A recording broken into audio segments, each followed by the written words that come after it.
Tayo po lahat ay tumayo na, huwag na nating patagalin pa ito. Tayo po ay mag-pray muna ulit bago po natin pag-aralan ang salita ng ating Panginoon. Heavenly Father, dakilang Diyos na makapangyarihan, kami po ay nagpapasalamat sa umaga pong ito, Panginoon. Salamat, Lord, sa benefit of worship, sa benefit of prayer, and even the benefits of studying the Word of God. Kami po ay nagpapasalamat, Panginoon, for the opportunity and the privilege, Lord, na binigay mo, Panginoon, sa amin to gather together and to just enjoy you and enjoy your presence, Panginoon, sa buhay po namin. Father, we ask that you continue to fill us and anoint us with your Holy Spirit, O God, and fill this place with your Holy Spirit and with your holy presence upang ang anumang mga kabigatan, Panginoon, namin pong nararamdaman at nararanasan sa mga panahon na ito ay mapalitan, Panginoon, ng pagdiriwang, mapalitan, Panginoon, ng pagpupuri, mapalitan, Panginoon, ng pagpapasalamat at ng pag-asa. Lord, I pray that you encounter us, O God, in a very special way. At hayaan po ninyo, Panginoon, na lumabas po kami sa lugar na ito, Panginoon Diyos, na dala-dala lahat ng mga spiritual blessings na galing sa iyo, Panginoon. Lord, maaring hindi po komportable ang ganitong mga sitwasyon, Panginoon, but we remember, during these times, Lord, na kayo po nandito sa ibabaw ng lupa, wala rin pong kuryente noon. And Lord, you still gather, Panginoon, at kayo po nagtuturo, nangangaral, and your disciples were listening, Panginoon, to you. Panginoon, it is a picture of commitment, Panginoon. Na sa kabila ng ganito po mga discomfort, sa kabila ng ganito po mga kalalagayan, Panginoon, gusto pa rin namin kayong maparangalan. Gusto namin kayong unahin, Panginoon, to just sacrifice a little bit more, Panginoon, upang makita po namin at madamang niyo pong yakap sa amin pong buhay. Lord, bless us as we study the Word of God this morning. Kausapin mo kami, Panginoon, palalahanan at palakasin sa pamamagitan ng mga mensaheng ito. Salamat po, we love you, we bless your name. In the mighty name of Jesus we pray. And everybody say, Amen and Amen. You may be seated po, makakaupo na po kayo. Ipagpapatuloy po natin yung atin pong series na pinag-aaralan, Recognizing the Voice of God. Nasa part 2 na po tayo. At kung naalala nyo pa, yung topic na pinag-aralan po natin last Sunday, sinabi po natin, quiet your mind, connect your heart. Very good. So natatandaan nyo pa. Ngayon naman pong umaga, ay kukunin po natin yung atin pong pag-aaral from the book of Luke, chapter 11, verses 27 and 28. Kung kailangan nating magbukas ng Bible ngayon, ano? Kasi wala po tayong PowerPoint, hindi natin mababasa sa harapan. So kung wala po kayong Bible, meron po tayong mga Bible doon sa likod, pwede po kayong manghiram, pwede niyo po magamit yon. Pero kung meron kayong Bible sa mga cellphone po ninyo, so that would be fine, pwede po ninyo magamit. So Luke chapter 11, verses 27 and 28. Ang sabi po rito, I will be reading in English, sabi, as Jesus was saying these things, a woman in the crowd called out, "Blessed is the mother who gave you birth and nursed you." But Jesus replied, "Blessed rather are those who hear the word of God and obey it." Ulitin ko lang, yung verse 28, ang sabi niya, Jesus replied, "Blessed rather are those who hear the word of God and obey it." Kung naalala niyo pa, last Sunday, binasa rin natin yung Proverbs chapter 8, verse 34, which says, ang sabi ron, "Blessed is the man who listens to me, watching daily at my gates, waiting at the post of my doors." Okay? Pinag-aaralan po natin yun pong recognizing the voice of God, listening to the voice of the Lord. Ngayon pong umaga, ang title po ng atin pong discussion ay pinamagatan ko po na poor or full. Okay, para po sa mga note takers po natin. Poor or full. Ano spelling, Pastor? Bahala ka na. Okay. Kung ano ang bigkas, yun din ang baybay.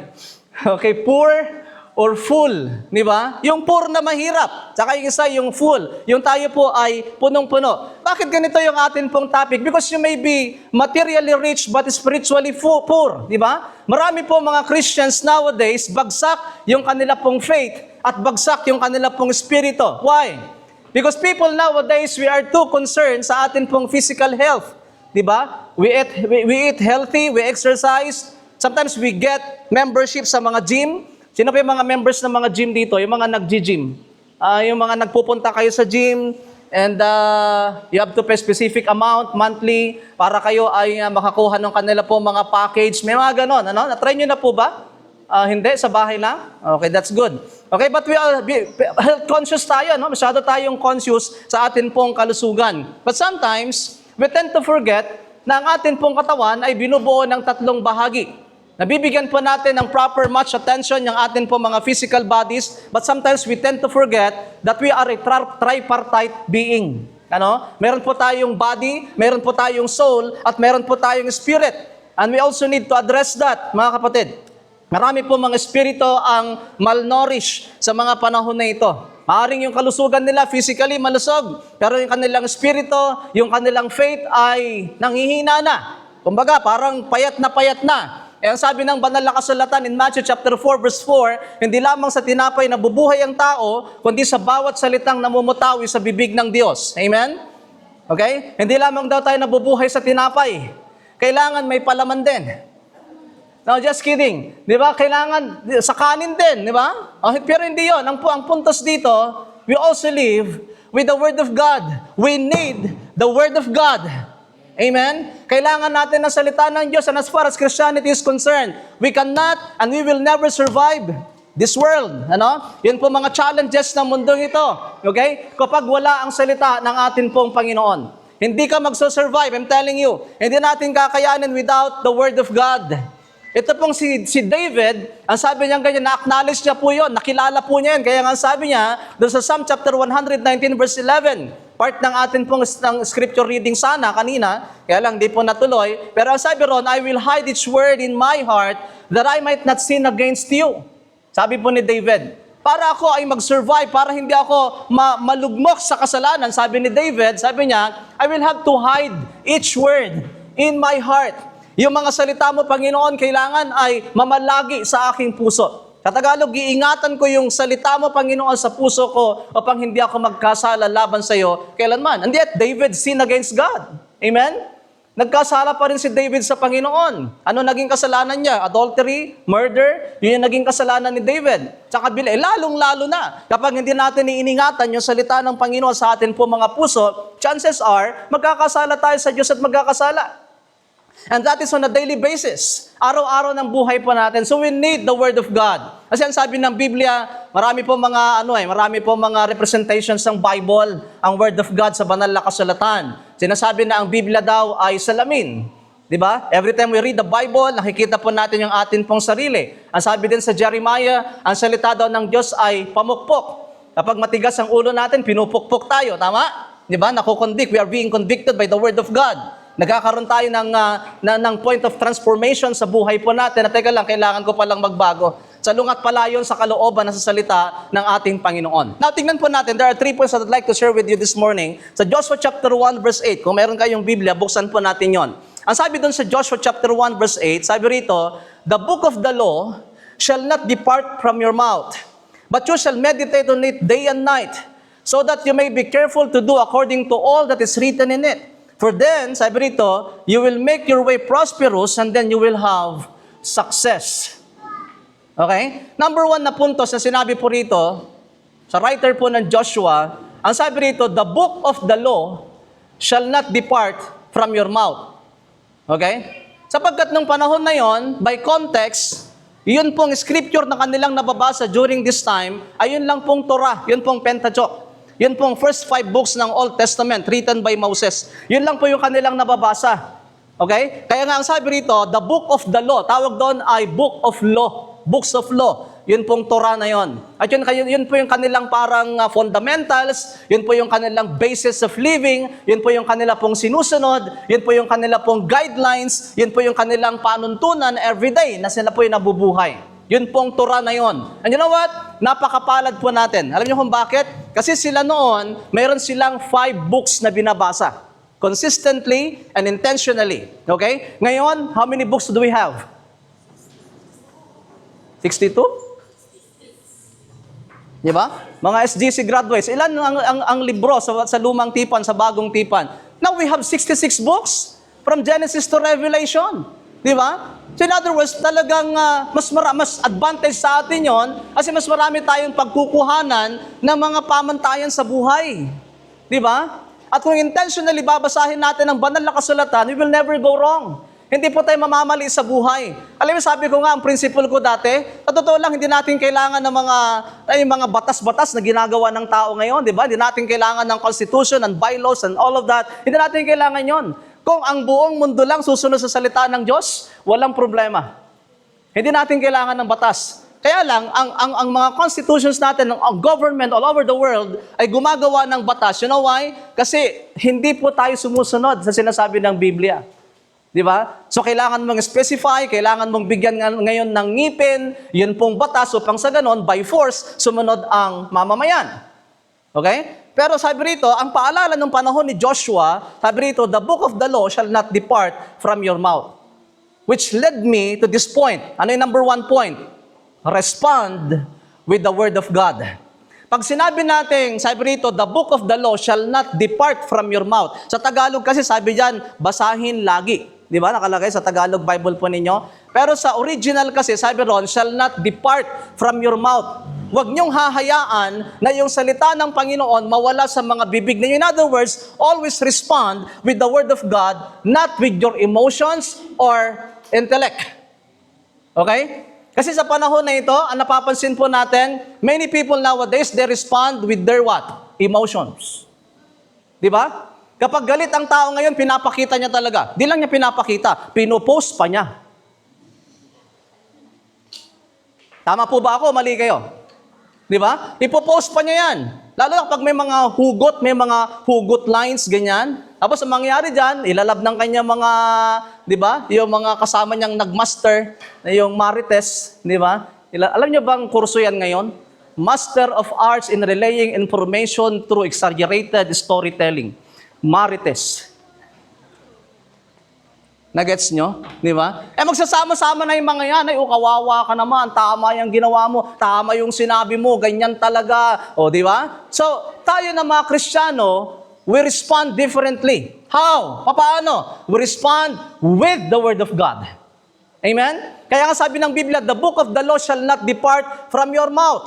Okay? Use the Word of God. Speak the Word of God. Recite God's promises in your life. Amen? If necessary. Because the devil, Satan, will always deceive you.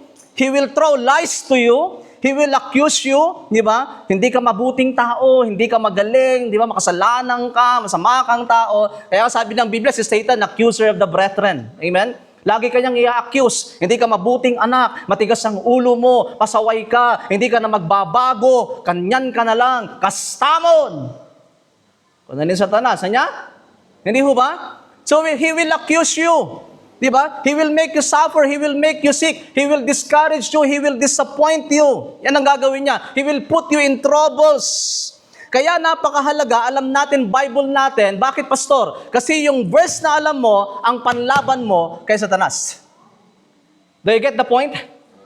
Pag sinabi ni Satan sa'yo, nobody loves you anymore. Wala na nagmamahal sa'yo. Teka lang. I know my Bible. John 3:16, for God so loved me. Diba? That He gave His one and only begotten Son to me. Diba? And if I believe, I will not perish, but I will have an everlasting life. Tama? Kung alam mo yung Biblia mo, diba? Naghirap ka, kawawa ka talaga, hindi ka mahal ng Diyos kasi wala kayong bigas. Diba? Pag hindi mo alam Bible mo, maniniwala ka sa mga accusations ni Satan, right? Because he will throw lies to you. Magtatapon siya ng mga kasinungalingan sa iyo. Hindi ka mabait. Na kaya kayo naghihirap kasi nag-born again kayo. We experienced that. Sinabi sa amin yan dati. Nung pumasok kami sa born again Christianity, mga kamag-anak namin, sinabi nila yan. Kaya kasi kami lang sa angkan namin, kami lang ang talagang napakahirap ng buhay ng mga panahon nila. Lalo nagkasakit yung kapatid ko. Ano sabi sa amin, kaya kayo naghihirap kasi nag-born again kayo tumagamin, nagbalbalyo kayo, nagsukat kayo tumati relihiyon nyo. Sabi sa amin. So mga accusations. Satan will throw lies to you. Mga kasinungalingan, deceptions na wala namang katotohanan. Pero kung alam mo yung salita ng Diyos, wala kang pera, wala kang bigas ngayon. So how do you respond? Di ba? Sasabihin mo, Philippians chapter 4 verse 19. Ano nakalagay ron?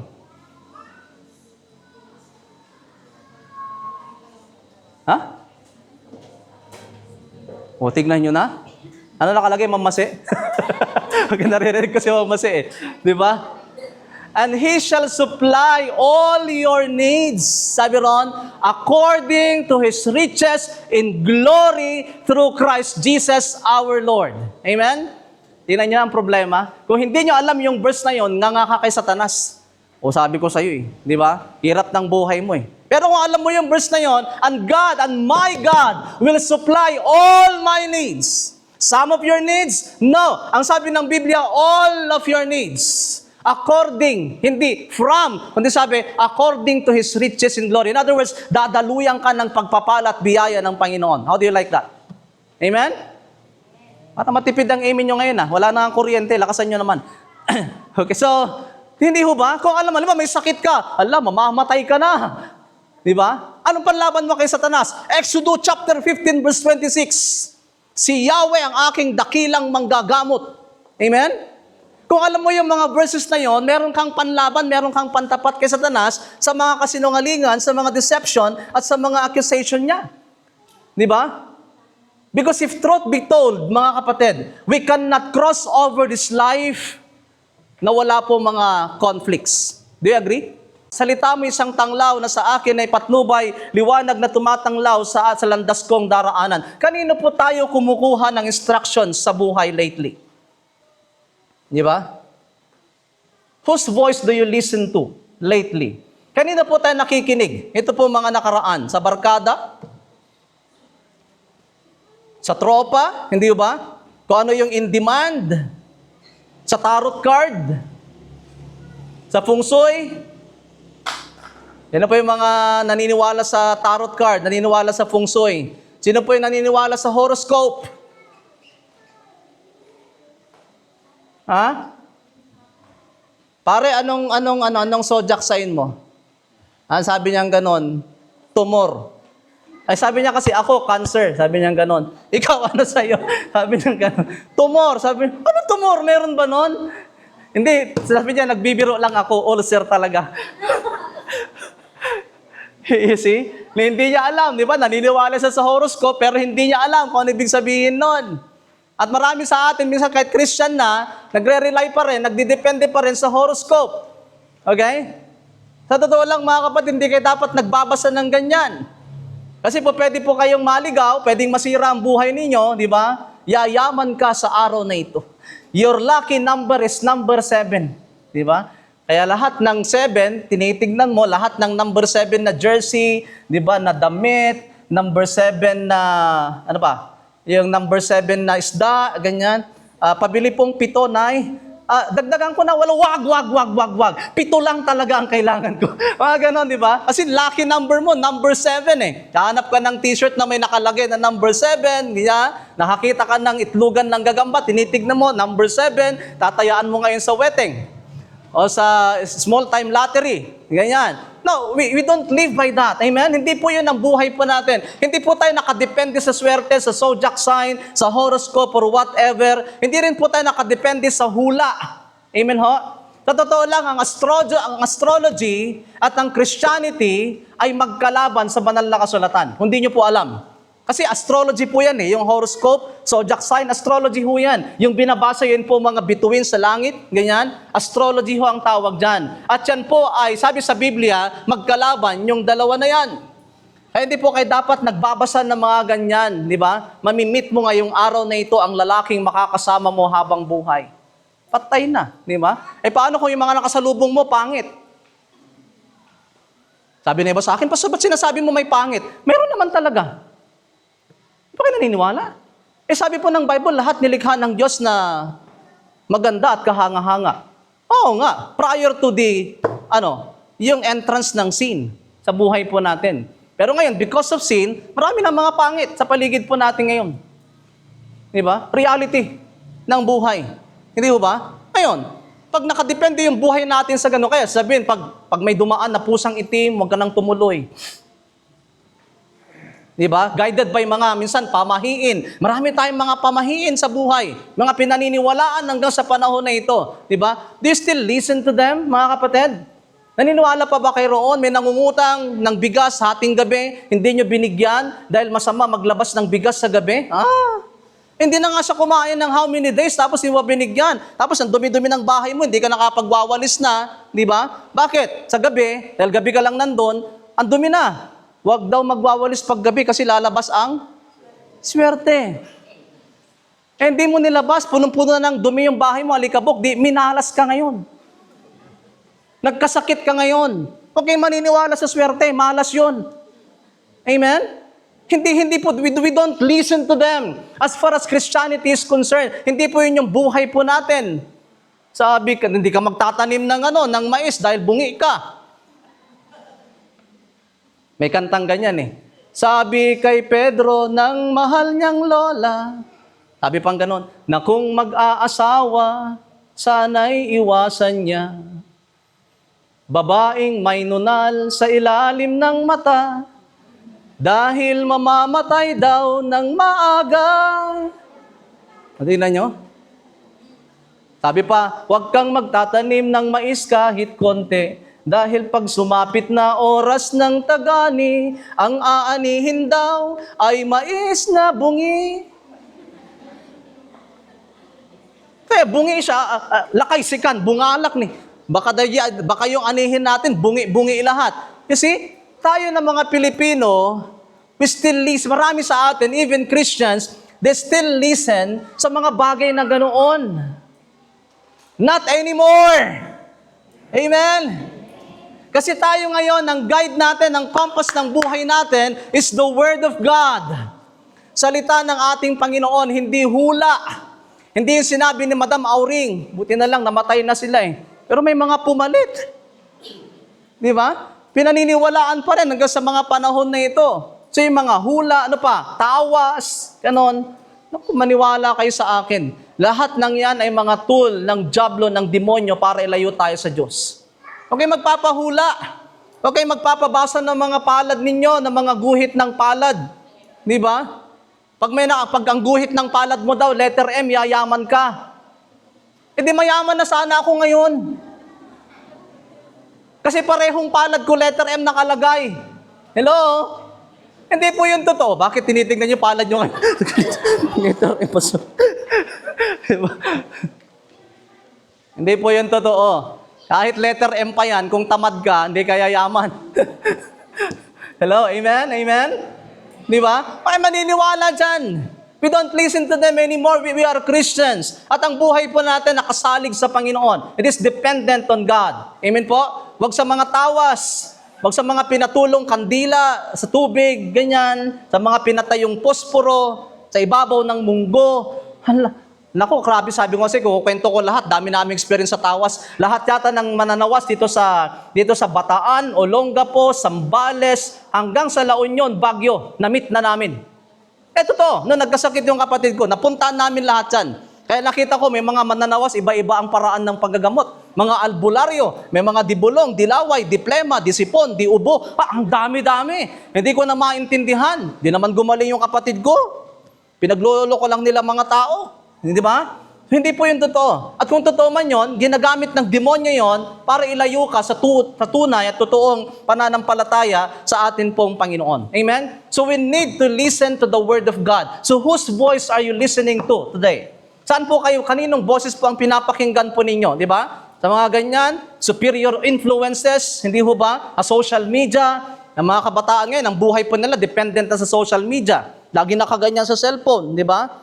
Tama po ba? Di ba? Makinig po tayo, ulitin ko lang, especially mga kabataan, listen to the Word of God at sa mga godly advices. Learn to be quiet. Quiet your world and listen, young people. Kasi kayo yung number 1 na puntirya ng kaaway sa panahon na ito eh. Gusto ng Panginoon gusto ng diablo sirain yung mga buhay po ninyo. Yung sinabi ni Jose Rizal ng kabataan, pag-asa ng bayan, lumalabo na. Lumalabo na. Kasi marami mga kabataan ngayon, sira yung kanilang buhay, sira yung kanilang kinabukasan. Mga young people, makinig ulit kayo. Kasi gustong-gusto kayong kausapin. Pag hindi kayo nakinig, mapapahamak kayo. Kaya might as well makinig kayo. Listen very carefully. Makinig kayo mabuti. Ano sa sinasabi ng salita ng Diyos? Read your Bible. Di ba? Makinig kayo sa mga godly advices. Sa mga advice payo ng mga magulang ninyo. Di ba? Makinig kayo. Kasi pag hindi kayo nakinig, otherwise mapapahamak kayo. You will suffer all the consequences na nakalatag dyan. Alam niyo ba ang daming mga consequences na nag-aabang sa inyo pag di kayo nakinig? Alam niyo ba yon? Number 1 yan, halimbawa, teenage pregnancy. Alam niyo bang kaya lumobo ang population ng Pilipinas? 107, 108 million na tayo ngayon by population. Alam niyo kung bakit ganito na tayo karami? Ang tinitignan, ayon sa pag-aaral, lumobo ang population ng Pilipinas because of teenage pregnancy. Marami mga kabataan na nag-aaral pa lang, nakipag-boyfriend, nabuntis yung babae, iniwan ng lalaki, ito namang lukulukong lalaki na ito, na nabuntis niya yung isa, naghanap ng isa pa, binuntis ulit, nung pagkatapos sa buntis, naghanap na naman ng iba. So, tingnan nyo, nagkalat siya ng mga anak, puro panganay. Hindi ba? So, ganun na nangyayari, kaya dumami tayo ngayon. Gusto niyo ba yon, young people, mga babae? Gusto niyo bang maranasan ang teenage pregnancy? At sa totoo lang, kapag merong teenage pregnancy, meron ding unwanted pregnancy. Kasi hindi mo plinano yun eh. Hindi ka ready doon. Hindi niyo yung pinag-usapan, bigla na lang nangyari. Di ba? Bigla na lang, di ba? Kaya nga, teenage, unwanted. Kaya nga yung iba, kapag unwanted, that also lead to what? Abortion. Kaya merong abortion. Di ba? At kapag ginawa mo yung abortion, ano ibig sabihin ng abortion? Pinalaglag mo yung bata, di ba? Pina-abort yung bata. Ano mangyayari? Magsasuffer ka emotionally? Kasi yung conscience mo, yung budhi mo, usigin ka ng budhi mo because you kill somebody. Innocent. Amen? Walang kaalam-alam, walang kinalaman sa kasalanan ginawa mo, but you kill him or you kill her. So you will suffer emotionally. At napakahirap nun, napakabigat sa kalooban. Bakit pa naranasan mo na ba? Hindi naman. Pero siba, something to imagine, parang na-imagine ko kung saan mag-undergo yung babae na gumawa ng ganun. At marami akong mga stories na narinig na ganyan, di ba? God changed their lives. Pagkatapos sila ay, ang story nila, nakaranas sila ng mga ganon, di ba? Nakaranas sila ng teenage pregnancy, unwanted yung bata, di ba? Unwanted din yung pagbubuntis na yon. Kaya pina-abort, pinalaglag, di ba? Guilt and shame will follow. Di ba? Yung kahihiyan, tsaka yung yung guilt. Yan sa puso mo, yun ang maghahari. So young people, listen. Di ba? Ngayon, kung itinuloy mo naman, anong tawag sa'yo? Single parent. Diba? Single. Oh, single parent ka ngayon. Bakit? Kasi umalis na yung lalaki, kung sana namang dumapong iba, tapos ikaw ngayon naiiwang mag-isa at luhaan. Ang tawag sa'yo, single parent. Mag-isa mo ngayong bubuhayin yung anak mo. Mag-isa mo ngayong palalakihin yung anak mo. At dahil sobrang bata mo pa, you may suffer what? Chronic diseases and illnesses. Dahil hindi pa ready yung ovary mo, hindi pa ready yung bahay bata. Imagine, at the age of 12, at the age of 13, may mga ganyan, ayon sa statistics ng PSA. Grabe, nakakalungkot. Nabubuntis sa edad na 13 anyos. Batang ina, hindi pa ready, kasi may proper time para magbuntis ang isang babae. Tama ba? Di ba? Yung sobrang bata, hindi pa ready yung bahay bata mo, yung ovary mo, pagkatapos bigla kang mabuntis. Yung mga ganyan na nabubuntis ng maaga, malaki yung kaso, ayon sa pag-aaral, na sila yung mga nakakaranas ng chronic diseases, especially sa kanilang reproductive system. Alam niyo ba yon? Kaya sinasabi namin, mag-ingat. Learn to what? Learn to wait. Amen, young people? Learn to listen. Ngayon nalulungkot ka ako, alam niyo kung bakit? Kasi mga kabataan ngayon, pinaglalaroan ng sex. Pinaglalaroan. Okay? Ang sex ay binigay ng Panginoon only within the bounds of marriage. Hindi dapat ginagawa yan outside the bound of marriage. Kapag hindi mo asawa, wag mong gagawin yan.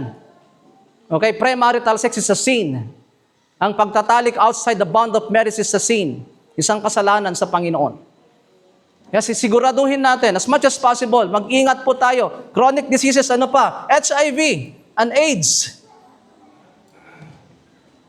Sabi naman ng isang si Raulo, sabi niya, okay lang pastor, mahal ko siya. Ang sabi niya ganyan, AIDS doesn't matter.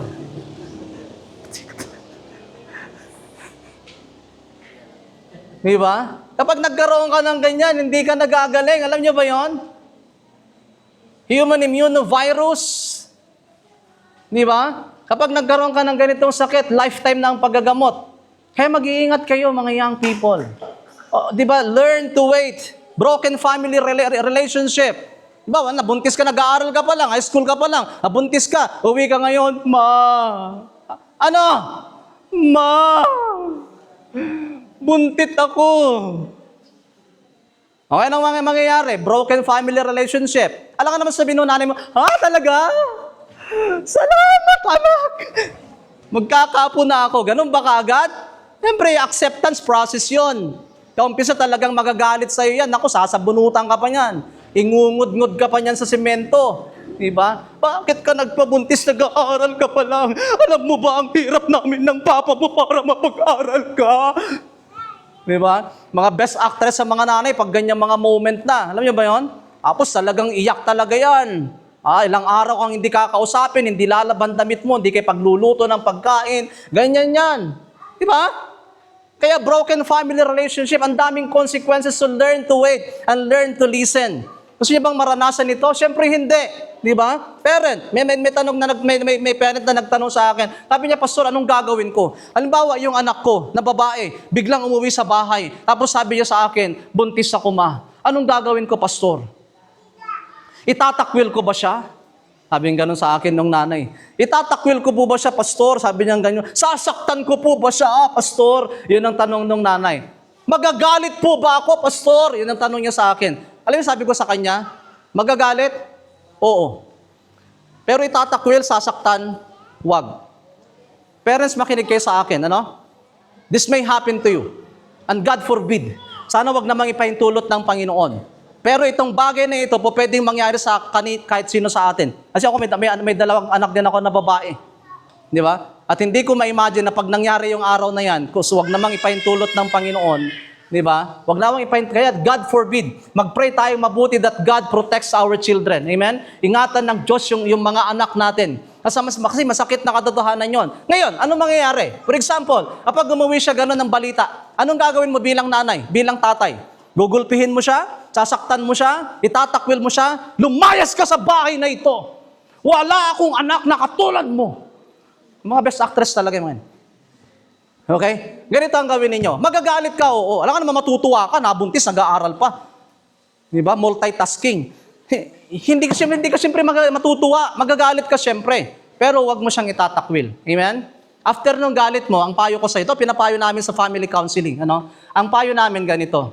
Pagkatapos mong ilabas yung galit mo, basta wag mo siyang sasaktan. Wag mo siyang sasaktan. Magalit ka, magsalita ka, sabihin mo yung nararamdaman mo, ganyan. Release all the pain na mayroon dyan sa puso mo. Lahat ng mga gusto mo sabihin. Then after that, sabihin mo sa anak, yakapin mo siya. Sabihin mo sa kanya, anak, hindi ako sang-ayon sa ginawa mo. Hindi ako natutuwa sa iyo. Hindi ako natutuwa sa maling desisyon na ginawa mo. Pero mahal kita. Amen? Mahal kita. Di ba? Kasi ang masakit yan, alam nyo, iniwan na siya nung lalaki, tapos yung pamilya niya na akala niyang magiging refuge niya, magiging kanlungan niya, ay sisipain din siya palayo. Saan ba siya pupunta? Kaya may mga kaso kami dati sa PSA na yung nagpapakamatay, ganon. Kasi nagrebelde, ganon na nga, nagkasala na, pagdating sa bahay, tinakwil pa ng magulang, ang ginawa, nagpakamatay. Nagpakamatay. Maraming kasong ganon. Maraming kasong ganon. Nagrebelde, pinalaglag yung bata, sinira na niya yung kanyang buhay, lalo nawasak yung kanyang kinabukasan. Kaya kung mangyari yun sa inyo, alam kong hindi madali. O kung mangyari sa atin, alam kong hindi madali. Magalit ka. Pagsabihan mo siya, labas mo lahat ng mga sakit ng loob mo. Pero, ang gawin mo, yakapin mo siya. Okay? At sabihin mo sa kanya, tinatanggap ka namin. Tinatanggap ka namin. Ngayon, halimbawa, kung yung anak ko naman, Pastor, hindi naman siya nabuntis kasi lalaki siya eh. Siyempre, ano ka ba naman? Hindi ka mabubuntis talaga yan kahit anong gawin, kahit tumambling pa siya. Eh, hindi nga siya nabuntis, pero siya yung nakabuntis. Anong gagawin? Anong advice? Kausapin niyo yung anak ninyo, anak, kailangan mong panagutan yung bata. Okay? Kailangan yung bata, panagutan niya, suportahan niya yung bata, ibigay niya yung pangangailangan ng bata, but not necessarily, makinig kayo not necessarily pakasalan niya yung babae. Kasi ang kultura natin ng mga Pilipino ganito, di ba? Kapag yung anak natin nakabuntis, panagutan, sasabihin ng tatay ng babae, pakakasalan mo ang anak ko, pasasabugin ko yung bunganga mo. Di ba mga gano'n, di ba? Tama? Kultura natin ng mga Pilipino, pakakasalan mo ba yung anak ko o pasasabugin ko yung bungo mo? Di ba? Minsan magpapakasal po, pakakasalan ko na po. Ganyan, di ba? Anong nangyari? Nagpakasal sila, but they don't love each other. Di ba? Alam nyo bang lifetime, imprisonment? Natawa si Mark. Lifetime imprisonment yon, kapatid. Lalo mo lang siyang inilagay parang sa lusak ng pagdurusa. Huwag niyo ipapakasal yung dalawang tao kung di nila mahal ang isa't isa. Kasi yan ay habang buhay na pagkabilanggo. Reclusion perpetua. Okay? And tanungin mo muna, mahal mo ba talaga siya? Gusto niyo bang magsama habang buhay? Hindi po, may. Nagkamali lang talaga. Nakainom kasi kami. Et cetera. You see? Tapos ipapakasal mo, pipilitin mo sila magsama? Hindi obra. Hindi obra. Panagutan ng lalaki yung bata, pero hindi niya kailangang pakasalan yung babae. Nagkakaintindihan mo tayo?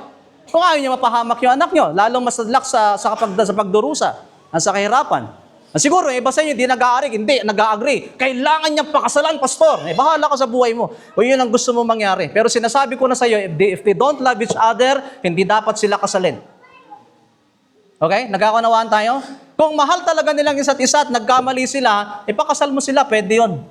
Pero kung hindi nila mahal ang isa't isa dahil nagkamali lang, ganon, wag mo silang pagsasamahin. Kaya mga kapatid, marami pang, kung pag-uusapan natin ng family counseling, napakarami pa. Pero gusto ko lang sabihin, mga kabataan, matuto kayong makinig. Hindi po kontrabida ang church, hindi po kontrabida ang mga magulang ninyo sa kinabukasan po ninyo. Amen?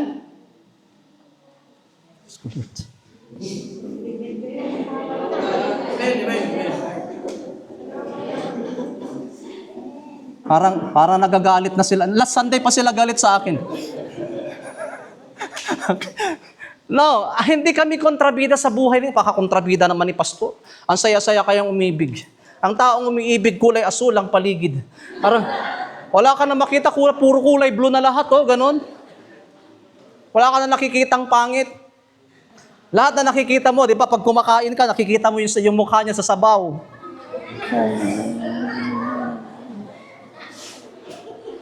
Diba? At nagsiselfon ka, kita mo yung mukha niya sa keypad. Andun yung mukha niya sa cellphone.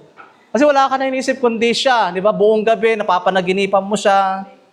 Diba? Pag gising mo, akala mo natulog ka, pag gising ka na pala. Ano mo yung ganon? Nakikita mo yung mukha niya sa mga butil ng kanin. Diba? Nakita mo yung mukha niya dun sa bulalo, ganyan, sa sinigang. Puro mukha niya. Hindi kami kontrabida. Diba? Kailangan lang natin ilagay sa tamang panahon at tamang pagkakataon ng lahat ng bagay. Amen? Huwag kayong magmadali. Sabi ko sa iyo, nagmamadali, nagkakamali.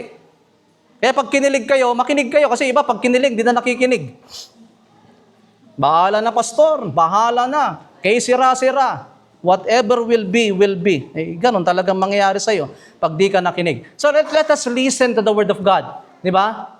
Let us respond using the Word of God. Sa lahat ng mga nangyayari sa buhay po natin. Number 2, sabi rito, you shall meditate on it day and night. Okay? Number 1 kanina, the book of the law shall not depart from your mouth. Dapat lagi sa bibig natin, we always respond with the Word of God. Pag meron kang circumstance na hindi maganda, use the Word of God. Pag meron kang kalalagayan na hindi maayos, respond using the Word of God. Amen? Not with your emotion. Alam ko, mga Pilipino, mga emotional tayo, we always react. Pero i-practice pa natin to always respond with the Word of God. Hindi ho ba? Kahit na sinisiraan ka, pinagwiwikaan ka, may mga pagsubok ka, may problema ka sa buhay, let us always respond with the Word of God. Number 2, sabi rito, you shall meditate on the Word of God day and night. Yung sinabi ng writer dito na sabi niya, day and night, ang ibig sabihin nito, make it a habit. Amen po? Hindi lang action. Because your action becomes a your habit becomes your character becomes your life. Do you understand? Amen? So make it a habit. Gawin nating habit. Kasi sabi rito, meditate on the Word of God day and night. Diba? Dapat habit po natin day and night. Kailangan, diba, read the Bible talaga daily. Read the Bible kung vacant ka. Sabi ko nga sa inyo last time na nag-share ako sa inyo, hindi kinakailangan every 4 o'clock in the morning.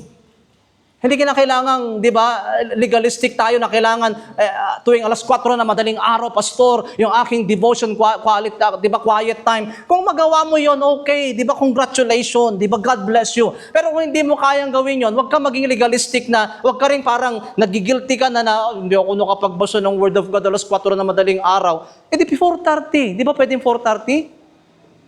Di ba? Hindi ba pwedeng 5 o'clock? Hindi ba pwedeng 6 o'clock? Kung may pasok ka, di ba sahin mo yung Bible talaga ng alas 4, be intentional about it. Ang hindi mo magawa, some other time. Kaya nga sabi ko sa inyo, read the Bible kung vacant ka. Alam niyo, malapit ko na po mabasa ulit ang buong Bible. Matatapos na po ako itong buong buwan buwan ng June.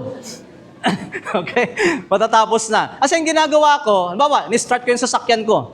Habang hinihintay ko na uminit yung makina, I read the Bible. Okay? Pag halimbawa, nandun ako sa somewhere, ganyan, at naghihintay ako, waiting, I read the Bible. Hindi kinakailangan tuwing alas 4 na madaling araw or bago ka matulog sa gabi, hihintayin mo pa ba yun? Kung may magkakataon naman ngayon? Amen? Aba, nasa trabaho ka, bakanting oras, kasi nanonood ka ng TikTok o kaya kung ano-ano mga ginagawa mo sa cellphone, why not read the Bible? Makabasa ka ng 1, 2, 3, 4 na chapter sa oras na yon, malaking bagay na yon. Kaya tignan nyo, in just 6 months, matatapos ko na yung Bible. In just 6 months. Kung gusto mong 1 taon, basahin mo yung Bible mo ng 3 to 4 chapters a day. 1 year yon, mababasa mo. Pero kung gusto mo 6 months lang, 6, 7 chapters a day, di ba? Matatapos mo in just 6 months. Ang sinasabi ko lang, pag may bakante, di na kailangan maging legalistic. Di ba? Kasi iba legalistic eh. Dapat sabi, quiet time, dapat alas 4. Bakit? Ang gabi ba, hindi quiet? May oras din naman sa gabi na quiet, 10 o'clock, kapag tulog na ang lahat. Tulog na yung kapitbahay. Ang video okay, 10 o'clock din, tapos na, tulog na rin, di ba? Yung sa kapitbahay namin, nagbi-video okay, 10 o'clock, wala nang video okay, pero kumakanta pa. Pabulong. I'll do it my way. Pabulong na lang. Kasi baka makistorbo na sa kapitbahay. Di ba? O kaya read at least 3 to 4 chapters a day. Kung intentional ka. Daily dose yan. Feed your soul, feed your spirit. Alam ba, Pastor, kung busy talaga ako. Share ko lang yung ginagawa ni Ate Cora ngayon. Si Ate Cora, sobrang busy tao. Alam niyo kung ginagawa niya? Share niya sa amin. Ako naman, sabi niya, Pastor King, ginagawa ko, audio Bible. Kapag sobrang busy ka talaga, wala kang time na umupo at magbasa, then use an audio Bible para at least yung Biblia naririnig mo pa rin. The same as reading yon, parehas lang sa reading. Amen po? Bawa naglalaba ka, habang nagkukusot ka na ganyan, i-play mo yung audio Bible. By the time na natapos kang maglaba, 3, 4 na books ka na sa Bible. Imagine that. O di naka-4 ka na. You see? O talagang intentional tayo. Di ba? Di ba by all means, read the Bible, listen to the Word of God to make progress sa Christian life mo. Huwag po kayong magdidepende lang sa sermon ni Pastor every Sunday kasi kulang na kulang ito. Sino po sa inyo dito gustong kumain once a week? Once a week. O, tingnan nyo, wala. Sino dito gustong kumain 5 times a day? Oh, 'di ba mayroon nahiya ka lang magtaas ng kamay? Oh, 'di ba? Gusto natin as much as possible lagi yung feeding, tama? Sana ganun din sa Word of God. Kasi sabi ko sa inyo kanina, we are a tripartite being. Kabulol. Tripartite being. We have a body, soul, and spirit. So we also need to feed our soul and spirit. Not just the physical body, hindi lang ito. Okay? How? Matthew 4:4. Feed your soul and spirit with the Word of God. Read the Bible. Listen to the Bible. Listen to the Word of God. And dami-dami ng mga apps ngayon, audio Bible, wala na tayong excuse. Pati mga hindi marunong magbasa. Pastor, no read, no write ako. Do not worry, ayaw kabala ka. Kasi mayroon namang audio Bible. Pwede kang makinig na lang sa Bible, mga kapatid. At para makapag-quiet time tayo at makapagbasa ng Bible, mga kapatid, at makapanalangin, you need to put down your cell phone para magawa mo yon. Alam niyo, ayon sa narinig ko din yung mga kasama ko, mga pastors, sa mga teachings nila, hindi sa To God Be the Glory, yung mga pastors sa iba't ibang lugar, ang isa sa dahilan ngayon, number 1 reason, kung bakit hindi makapagbasa ng Bible ang marami sa mga Christians dahil sa cellphone. Yes or no? Paggising mo sa umaga, anong hinahanap mo number 1? Be honest, Bible ba o cellphone? Both. Kasi yung Bible ko, Pastor, nasa cellphone. Di ba? Pwede yon. Pero, ano ba talaga inuuna natin? Diba? Ano ba kagad unang kinakapa natin? Sana ba? Si cellphone kagad, di ba? Tama? Number 1 na hindrance sa atin pong spiritual growth sa panahon na ito ay yun pong cellphone natin. Ang dami nating oras sa cellphone. Pansin niyo ba yun? Pagising mo sa umaga, naka-cellphone ka na. Kumakain ka na lang, nagsi-cellphone ka pa. Kain ka na ganyan, ka-cellphone kang ganun. Maya pati tinik, nakakain mo na. Tinik. You see? One of the lines sa Family Matters, napanood nyo na po yung Family Matters? Panoorin nyo po, ang gandang movie. Family Matters. Ang ginawa nung tatay, during their parang last 2-3 reunions, kinolekta po niya lahat ng mga cellphone ng mga anak niya, pati lahat ng cellphone ng apo niya. At one of the lines na narinig ko doon sa lolo, sabi niya ganyan, we need to disconnect in order to connect. Are you listening? We need to disconnect. Di ba? Siguro mga parents, mga magulang na nandito, i-apply natin ito. Maganda yun eh. During the time, halimbawa, meron kayong bonding. Lumabas kayo. Kumain kayo sa isang restaurant na ganon. Ang nangyayari ngayon, di ba? Lumabas nga sila. Ang tawag nila doon bonding. Pero nung pag-upo doon sa lamesa, lahat nakatutok sa kanya-kanyang cellphone. Hindi sila nag-uusap. Pinipicturan yung pagkain, yung ulam, di ba? Tapos ipinupost na kaagad yon, naka-my day na kaagad. Oh. Pero hindi niya kinakausap tatay niya, hindi niya kinakausap yung nanay niya, yung mga kapatid niya, hindi sila nag-uusap-usap. Mga parents, gusto kong gumawa kayo ng policy sa mga bahay ninyo na kapag during kainan or bonding time, lahat ng cellphone ibaba. Sa amin ganoon, hindi pwedeng may cellphone pag kumakain kami. Hindi po pwede. Kailangan ibaba. Kasi pa kumakain, ganyan, nakaganon sa cellphone, di naman nag-uusap. Mag-usap kayo. You need to disconnect to connect. Di ba? Because obviously, we are connected to the outside world. Di ba? Outside world, ano? To the world. Di ba? But we are disconnected to people who are physically close with us. Like our family, sa church. Di ba? Sa mga kaibigan natin, nakasirkulo ka kayo, magkakatabi nga kayo, kanya-kanya naman ng tutok doon sa cellphone, hindi naman nag-uusap sa kainan, pati mag-asawa ngayon sa higaan. Magkatabi nga sa higaan, pero ang hawak kanya-kanyang cellphone. Guilty kami doon ni Ma'am Jonah. Di ba? Pero may policy kami ni Ma'am Jonah, pag nagbaba ng cellphone yung isa, kasi 10 o'clock dapat dapat 10 o'clock, tulog na kami noon ng 10 o'clock. So minsan 9 o'clock or 9:30, ganyan, bababa na namin cellphone, magkukwentuhan kaming dalawa. That's the policy. Okay? Kasi nangyari, magkatabi sa higaan yung mag-asawa, di naman nag-uusap. Nakatutok pareho sa cellphone. At nanonood, di ko alam kung nanonood ng mga kung ano-ano. Di ba? At marami po mga Christians ang disconnected sa Lord dahil po sa cellphone. Alam niyo po ba yon? Kahit nasa church na during worship, nakatutok pa rin sa kanyang cellphone. Walang gumagawa ng ganon ngayon, ano? So we need to turn down, sabi natin last time, the volume of life to allow God, di ba, to speak. Now, tuloy tayo, pinakahuli, sabi rito, you will make your way prosperous and then you will have success. Ang sekreto ng tagumpay, mga magulang at mga kapatid, mga kabataan, salita ng Diyos. Amen? Hindi po ako nagsabi noon. Basahin natin ulit. Sabi rito, the book of the law shall not depart from your mouth, but you shall meditate on it day and night, so that you may be careful to do according to all that is written in it. Then sabi rito, for then, sabi rito, you will make your way prosperous, and then you will have success. Sino po nagsabi noon? Si Lord mismo. Sinabi niya kay Joshua. Di ba, Josh? Hindi ka yun, kuya. Yung unang Joshua noon sa Bible. Di ba? Sabi rito, pag ginawa mo yon, if you meditate on the Word of God, daily, day and night, sabi rito, then you will make your way prosperous. Sabi rito, and then you will have success. So ngayon, naintindihan ko na ang sekreto pala ng tagumpay ay ang pagsunod sa salita ng Panginoon. Parents, young people, makinig kayo, true success is always connected to the Word of God. Okay? This is the secret of success told by God to Joshua. Ito yung sekreto ng tagumpay. Tamang-tama ito kasi magpapasukan ngayon, di ba? Sabihin na naman ng mga magulang sa kanilang mga anak, anak, mag-aaral kang mabuti ha, para magtagumpay ka. In what premise? Anong premise nyo mga parents sa pag sinasabi niyo sa mga magulang nyo? In what premise? Kasi minsan sinasabi lang natin, parang di natin alam, kasi yun din ang sabi sa akin ng nanay ko noon eh.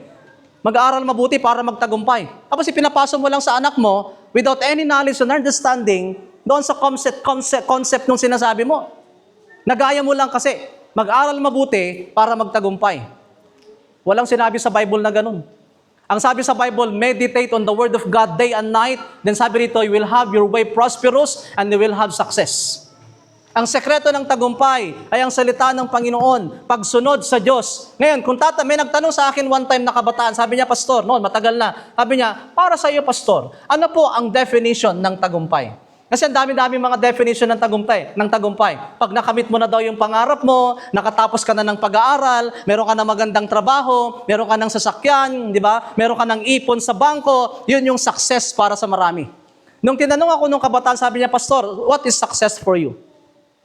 Alam niyo, sabi ko sa kanya, ang tagumpay, success, sabi ko rito, is when you have accomplished the things that God has purposed you to do and designed you to do. Amen? Tatagalugin ko yon, di ba? Ang tagumpay ay eto, pag ginawa mo yung pinagagawa ng Diyos sa iyo o sa buhay mo. Yun ang tagumpay. Amen? Yun ang well done. Kasi pagdating ng araw, sasabihin ng Panginoon, well done, my good and faithful servant. Come to the joy of the Lord. Share your master's happiness. Bakit sasabihin ng Lord yun? Kasi yung pinagawa niya, ginawa mo. Amen? Pag di mo ginawa yung ginawa niya, well done ba yun? Pinaglaba ka ng nanay mo, naghugas ka ng plato, hindi well done yun. Kahit hinugasan mo pa lahat. Kasi ang inutos niya, anong utos si nanay? Maglaba. Pero ang ginawa mo, naghugas ka. Hindi well done. Ang well done, kapag ginawa mo, kung ano yung pinagagawa niya. Yun ang totoong tagumpay. Amen? Kasi you may be successful sa larangan na pinasok mo. Halimbawa, naging successful ka na teacher, naging magaling ka, naging sikat ka na doctor or engineer or, di ba, whatever, di ba? Ang tanong, yun ba talaga yung pinagagawa ng Panginoon sa iyo? Kaya nga, mga young people, napaka-importante na na alam natin kung ano talaga yung plano ng Diyos sa buhay po natin. Malinaw sa atin yon. Ako nung wala pa ako sa Panginoon, sabi, alam niyo yung buhay ko, no? Gusto ko talaga maging isang inenyero. Pero nung tinawag ako ng Diyos, naging klaro yun sa akin na sabi ko, hindi pala ako tinawag ng Diyos para mag-engineer, magtayo ng bahay. Tinawag ako ng Diyos para magtayo ng buhay. Yun yung calling ko. At malinaw sa akin yon. At masakit man sa akin na sumunod sa Panginoon dahil iniisip ko yung pangarap ko, hindi po yung madali. Hindi madali. I'm telling you, hindi madali. Ngayon, nung sumunod ako sa Panginoon, naintindihan ko, looking back, tama si Lord. Di ba? Ito yung purpose kung bakit ako nabuhay sa mundong ito. Hindi ko alam kung how long, gaano katagal, but this is the very purpose that God has purposed me to do. Amen? Ito yung plano niya sa buhay ko talaga, magturo, magdadaldal sa harapan, ganyan, magsalita sa harapan ng mga tao. So this is my purpose. Ito yung buhay ko. Di ba? At Pastor, na-accept nyo na po ba 100%? Hindi pa 100%, siguro mga 98%, ganyan. So may 2% pa rin. Kasi minsan sinasabi ko kay Ma'am Jonah, ano kaya kung ituloy ko engineering? Kasi 1 year na lang sana eh. Sabi ko, ano kaya patapusin ko na lang engineering? Para, alam mo yon? Minsan sinasabi ko pa sa kanya, di sana kung engineer ako, hindi na nangunguha si Pastor Wilson ng engineer. Dami-dami natin mga building na tinatayo. Alam niyo, may gano'n akong kaisipan na parang, merong somehow sa puso ko na parang may regret. Alam mo yon? Di ba? Pero minsan sabihin sa akin ng Panginoon, sabi, uy, ano ka ba? Bakit na-focus ka na naman dun sa 2%? Sabi ng Lord sa akin. Di ba? 98% na ngayong acceptance eh. Okay, Lord, sorry. Di ba? Minsan pa, alam niyo, one time, to be honest with you, naisip ko pa, kasi minsan pag nagdadrive ako na ganyan, nakakita ako ng mga top of the line na sasakyan. Alam mo yun? Tapos sa akin, Avanza. Hindi ka ba thankful dyan sa Avanza mo? Sabi ng Lord, aman naman, Lord, pero ang ganda nung Hilux, oh. Hilux G. Diba? O kaya Raptor, Panginoon, ganda-ganda. Bihira, nakaset up pa, Panginoon. No? Alam mo yan? Tao rin naman po ako. Diba? Hala ka, Pastor, ba't ka ganyan? Nagiging materialistic. Hindi ho. Diba? May part talaga sa buhay natin na ganon. But God keeps on reminding me na, anak, parehas lang yan. Diba? 4 din ang gulong. Tumatakbo din. Diba? It served the purpose, sabi ng Panginoon sa akin. Lord, okay po. Thank you, Panginoon. Alam mo yon, di ba? Kaya nga, kailangan natin malaman ano ba ang purpose ng Diyos sa buhay natin. Kasi minsan, may narinig pa ako nag-aral, 3rd year college na siya. 3rd year na, 1 taon na lang, gagraduate na. Alam mo yung ginawa? Nag-shift ng course. Di ba? Nag-shift. Kasi na-realize niya, hindi pala para sa akin ito. Isipin mo, trial and error for 3 years. Nasayang yung 3 taon, Kasi sa totoo lang, marami mga kabataan ngayon na nag-e-enroll dahil sa impluwensya ng barkada. Okay? O kaya naman, dahil in demand. Nung in demand ang computer, ang dami-dami sa amin kumuha ng computer. Ako, nag-programming ako, nag-network technology ako, di ba? Grabe. Kasi yun yung mga in demand, no? Kikita namin yung mga programmer. Ang yayaman. Isang program lang, 100,000 pesos ang bayad. Nag-programming ako. Tapos nag-network technology ako ngayon dahil nakikita ko yung mga nagtatrabaho sa mga network companies na ganyan, ang yayaman din. Ganon? Masabi ko, plano ko, magtatayo ako ng 10 internet cafe. Ganyan yung plano ko noon eh. Para yumaman. Grabe, ano? Kasi in demand. Nung naging in demand ang nursing, lahat nurse. Di ba? Lahat nag-nursing. Napansin nyo? Di ba? Ngayon, pag hindi kaya ng magulang, sasabihin ng magulang sa anak, anak, mag-teacher ka na lang, ha? Kita nyo? Minsan, mga magulang no, ang baba ng tingin sa mga teacher.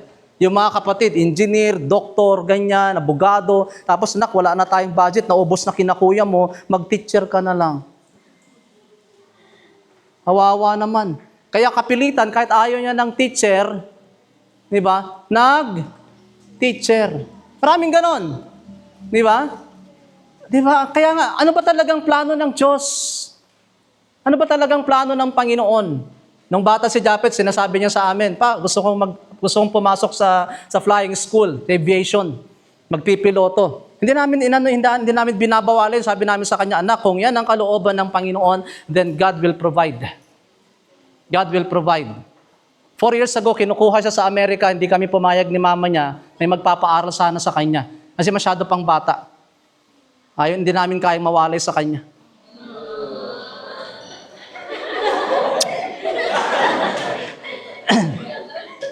Kaya pinakuha namin siya ng 4-year course, pero obedient naman. Sabi namin, kung anong plano ng Lord sa buhay mo, then so be it. Di ba? God will provide. Yung mga anak ninyo, halimbawa, frustrated nurse ka, or teacher, or engineer, huwag mong ipipili sa kanya na mag-engineer. May math pala yun, pastor. May number pala. Ang dami ng mga numero. Di ba? Okay, pinilit kang mag-accountant. Number. At minsan hindi lang number, may kasamang letter, pastor. Di ba? Hindi na maintindihan. Kapag yun ay para sa'yo, at yun talaga yung purpose ng Diyos sa buhay mo, mahirap man kakayanin mo. Pero kapag hindi yun yung calling mo, I'm telling you, umpisa pa lang, susuko ka na. Sa umpisa pa lang, mahihirapan ka. Kaya nga, know your purpose, know your calling in life. Hanapin ninyo kung ano talaga yung kalooban ng Panginoon sa buhay ninyo. Huwag kayong gaya-gaya. Yung barkada ko, nag-nurse siya, kaya mag-nurse din ako. Di ba? Yung kaibigan ko, nag-doktor, magdo-doktor din ako. Hindi mo natapos. Kung doktor ngayon, bagsak mo. Hindi mo natapos eh. You see? So know your purpose. Di ba? Success is doing what God has designed and purposed you to do. Kaya hanapin natin kung ano yung design ng Panginoon sa atin pong buhay. Amen po? Okay? So listen to the Word of God. Yan ang sikreto ng totoong tagumpay. Okay? Makinig sa salita ng ating Panginoon. This is the Bible. Pag nakikita po nyo yung kaliwang kamay po ninyo, na nakaraan, nakahiga ako, kasi parang nirecall ko lang, di gumaganon ako sa higaan. Sabi ni Ma'am Jonah sa akin, anong binibilang mo? Ba't ka nagbibilang? Hindi. Every time kasi na nakikita ko tong left hand ko, naalala ko yung Biblia. Alam niyo kung bakit? Kasi tinuro ko sa CGM, sa SGC, di ba? Itong 5 daliri natin sa kamay, ay nagre-represent ng gagawin natin sa Biblia natin sa salita ng Diyos. Okay? Number 1, basahin, saliksikin, isaulo, ipamuhay, ibahagi. Ulit. Okay? Basahin, saliksikin, isaulo, ipamuhay, ibahagi. Sabay nga po tayo.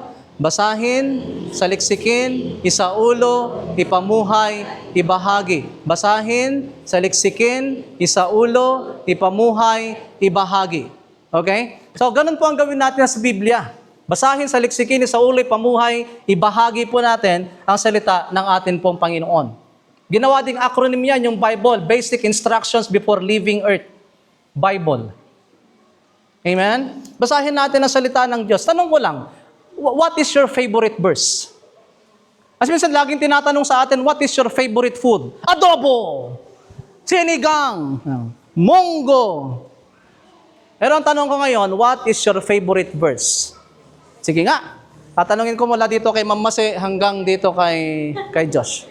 Ma'am, ano pong... Hindi, joke lang. Bigla ako natakot. Diba? What is your favorite verse? Meron ka ba nun? Meron ka bang favorite verse sa Bible? Ilan? Pangalawang tanong ko, meron ka bang memorize na verse sa Bible? Sige nga, pag-isipan nyo nga, oo nga ano. Kasi minsan nuutos lang sa atin, read your Bible, basahin mo Bible mo. Pero ngayon, may karagdagan. Meron ka bang memorize? Anong favorite verse mo? Ano ang memorize na verse mo sa Bible? Meron ba? Ilan?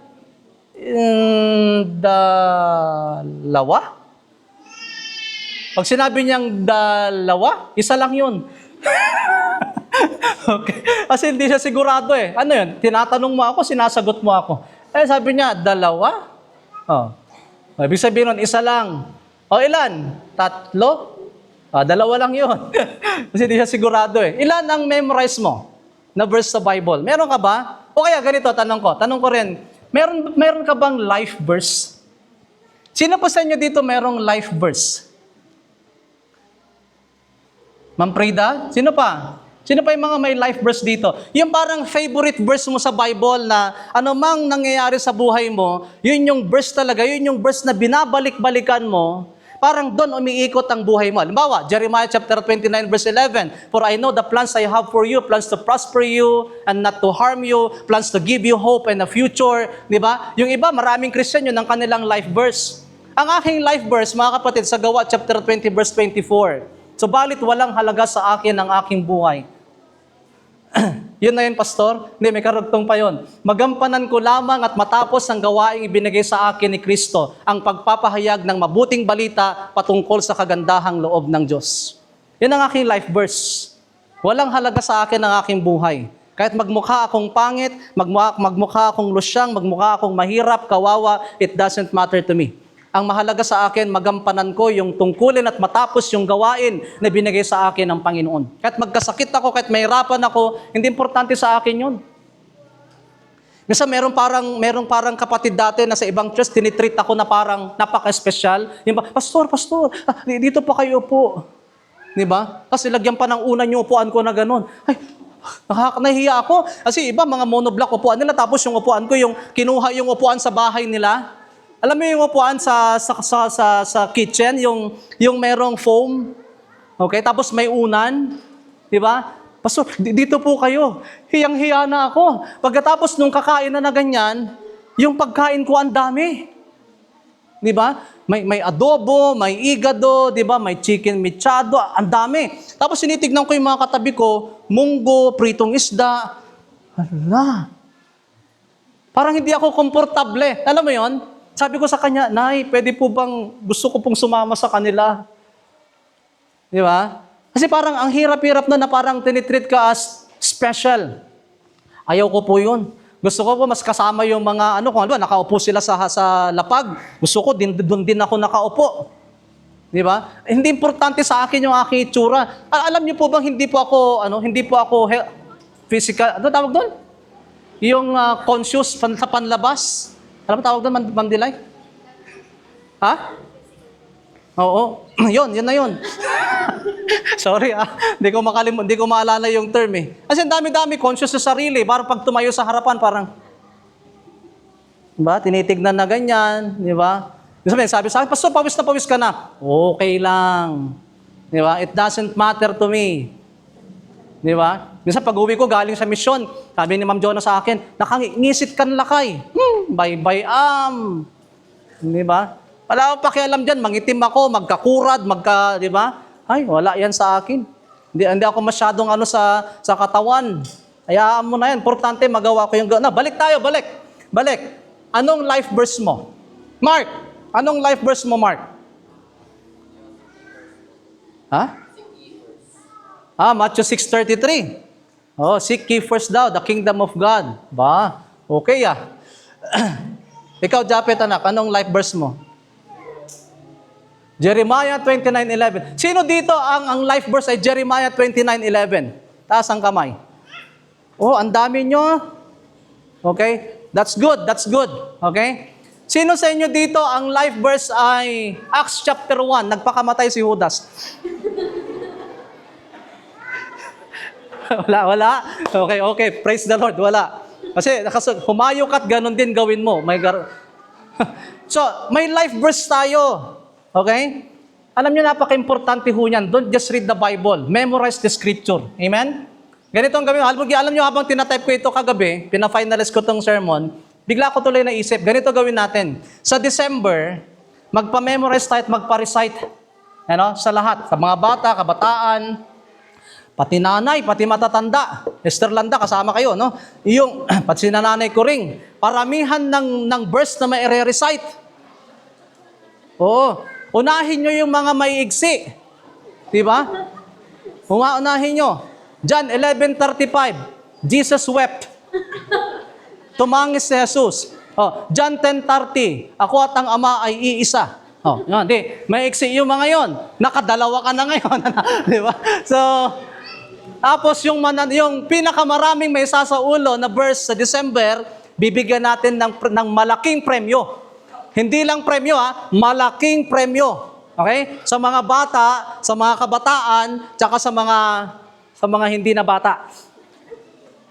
Bibigyan natin ng malaking prize. Okay? At tignan natin kung talaga makakapag-memorize sila, makakapag-saulo sila ng mga talata sa banal na kasulatan. Magbigay tayo ng mga premyo. Okay na po ba sa inyo ang 5,000 or nakukulangan kayo doon? mga 10,000. 1 million?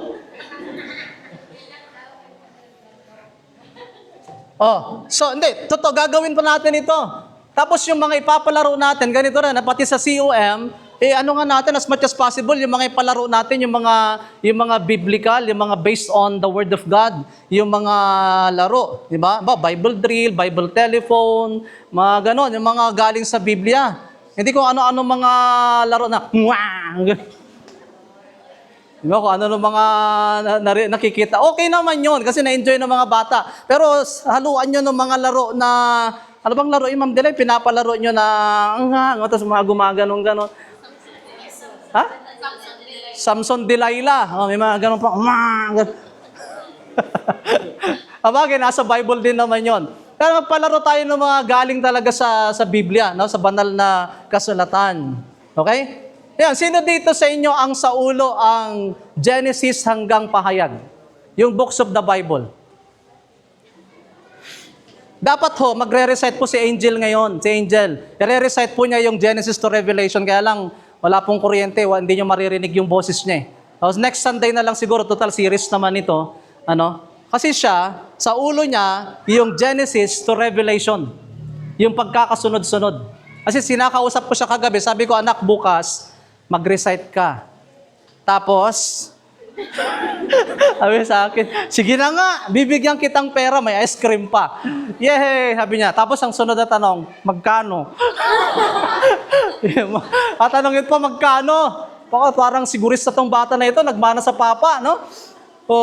Sabi ko, basta, magkano ba ang gusto mo? Sabi ko ganun. Pero magre-recite sana siya ngayon, kaya lang wala pong, hindi niyo maririnig. So I encourage you to fill your heart with the Word of God. Amen? Punuin ito. Punuin ang salita ng Diyos yung puso, tsaka yung isip. Siyempre, dito muna. Amen? Dito muna, pababa. Kasi parang ang hirap naman yata na magsasaulo ka, dito ka agad. Hindi sa ulo yon, sa puso yon, di ba? Pero dito muna, sa ulo muna, tapos bababa sa puso. So, fill your heart with the Word of God. Alam niyo kung bakit? Malalaman mo ang isang tao kung siya ay punong-puno ng salita ng Diyos, the way she talk, the way he speaks, doon mo makikita kung punong-puno ng Word of God, yung puso niya. Kasi ang sabi ng Biblia, out of the abundance of the heart, the mouth speaks. Amen? Kung ano yung laman, kung ano ang bukang bibig, siya ang laman ng dibdib. Kaya kapag ang puso natin ay punong-puno ng salita ng Diyos, yung lalabas sa bibig mo, Hindi curse. Hindi sumpa. Ano pala, pastor? Blessing. Yung bang tipong inaaway ka na, pero sinasabi mo pa na, God bless you.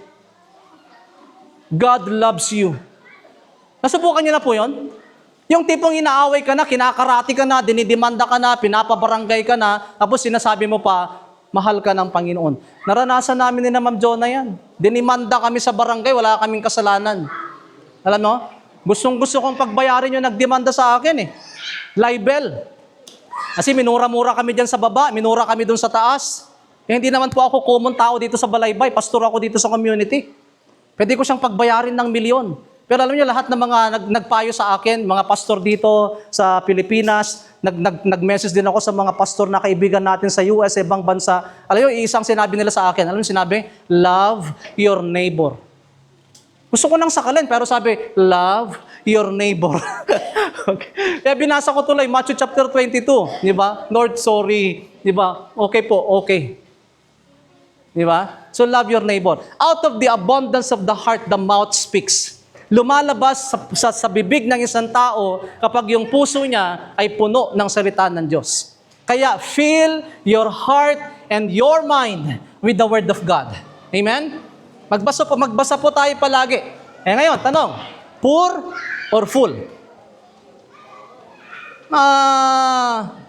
Nasa mid-range, pastor. Mid-range.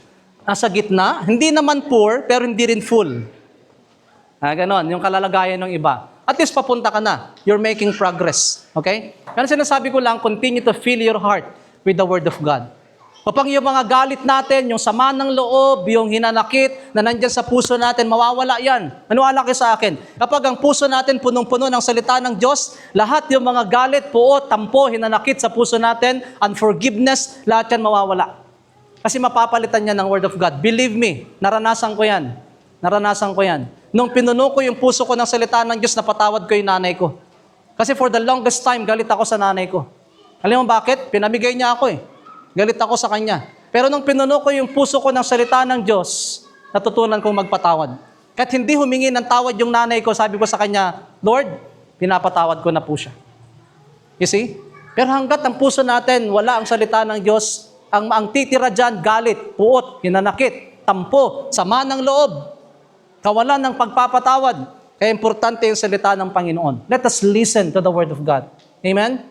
Makinig kayo sa salita ng Diyos para hindi po tayo mapahamak. So recognize the voice of God. So this is part 2. Susunod na linggo, part 3 naman, pero ibang topic naman yung pag-uusapan po natin in connection pa rin dun sa series po natin, that recognizing the Word of God. Tayo po lahat ay tumayo and let's pray. Panginoon, salamat po sa umaga pong ito. Nagagalak ang puso namin, Panginoon, sa inyo pong walang sawang pagtuturo, Panginoon, at paggabay sa bawat isa, Panginoon, sa amin. Last Sunday, sinabi mo, Panginoon, that we quiet our mind and connect our hearts to the Lord. Ngayon naman sinabi mo sa amin, Panginoon, you are asking, Lord, na are we poor or full? Not poor materially, but you are asking about spiritual, Panginoon, spiritual. Yun bang espiritu namin, Panginoon, ay full? Punong-puno ba ang puso namin? Ang espiritu namin, Panginoon, ng mga salita ng Diyos, ng mga bagay ng Diyos, ng layunin ng Diyos. Ngayon, Panginoon, kung hindi ganon ang sitwasyon, ang kalalagayan ng amin pong buhay sa mga panahon na ito, tulungan niyo po kami, Panginoon, to submit and to surrender sa Lord, sa Diyos. At tulungan niyo po kami, Panginoon, to start over. And Lord, we pray sa oras na ito in unison that you fill us, fill our hearts and our minds with the Word of God. Alisin mo, Panginoon, ang lahat ng mga galit, lahat ng mga tampo, hinanakit, sama ng loob, unforgiveness, disappointments, discouragements, Panginoon, sa buhay po namin. At palitan niyo po ito, Panginoon, na niyo po mga pangako. Napakarami mong pangako sa banal na kasulatan. There are more than 8,000 promises in the Bible. At gusto mo, Panginoon, na matutunan namin yon, Panginoon. Panghawakan namin yon. Ipamuhay namin yon, Panginoon, on a daily basis. Kapag mabless po kami, Panginoon. Kapag mabuhay po kami, Panginoon Diyos, na may kagalakan, so that we could have that spirit of rejoicing, the spirit of gratitude, Panginoon, the spirit of praise and worship. Lord, sana po yan ang maghari sa amin pong buhay. And help us, Lord, to be committed to you. At maging committed din sa bagay na ito, Panginoon. Because it will take commitment, Panginoon, para magawa ito. Tulungan mo kami na maging intentional, Panginoon. to ponder, to read, to ponder, to meditate the Word of God araw-araw, day and night sa buhay po namin. Lord, I pray na ang church na ito palaguin po ninyo, Panginoon, sa pamamagitan at sa tulong po ng salita ng Panginoon. Nawa po mag-grow kami lalo. Lalo ka namin makilala, Panginoon.